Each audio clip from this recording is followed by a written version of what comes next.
क्या आप जानते हैं पहले और दूसरे वर्ल्ड वॉर यानी कि विश्व युद्ध में कितने लोग मारे गए थे?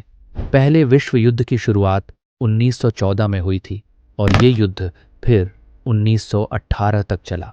जिसमें 2 करोड़ 30 लाख लोग घायल हुए थे और इस युद्ध में लगभग 1 करोड़ 50 लाख से 2 करोड़ 20 लाख तक लोग मारे गए थे। मरने और घायल होने वालों में आम नागरिक और मिलिट्री दोनों शामिल थे। लेकिन इतने लोगों के मारे जाने के बाद भी ये आंकड़ा यही नहीं रुकता,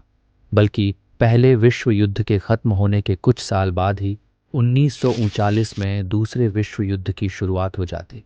और दूसरे विश्व युद्ध में 7 करोड़ से 8 करोड़ 50 लाख तक लोग मारे गए थे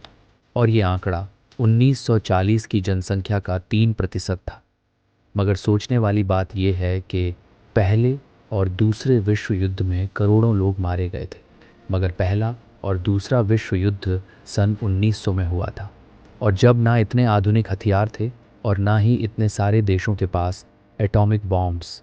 जबकि आज के वक्त में हज़ारों की तादाद में एटॉमिक बॉम्ब्स और कई तरह के आधुनिक हथियार डेवलप कर लिए गए हैं। आइंस्टाइन की ये बात बहुत मशहूर है, जिसमें उन्होंने कहा था कि मुझे नहीं पता कि तीसरा विश्व युद्ध किन हथियारों के साथ लड़ा जाएगा, मगर मुझे ये पता है कि चौथा विश्व युद्ध लाठियों और पत्थर से लड़ा जाएगा। यानी कि तीसरा विश्व युद्ध इतना खतरनाक होगा कि उसमें सारी टेक्नोलॉजी और रिसोर्सेस खत्म हो जाएंगे। इसी तरह की इन्फॉर्मेटिव वीडियोस देखने के लिए चैनल को सब्सक्राइब करें।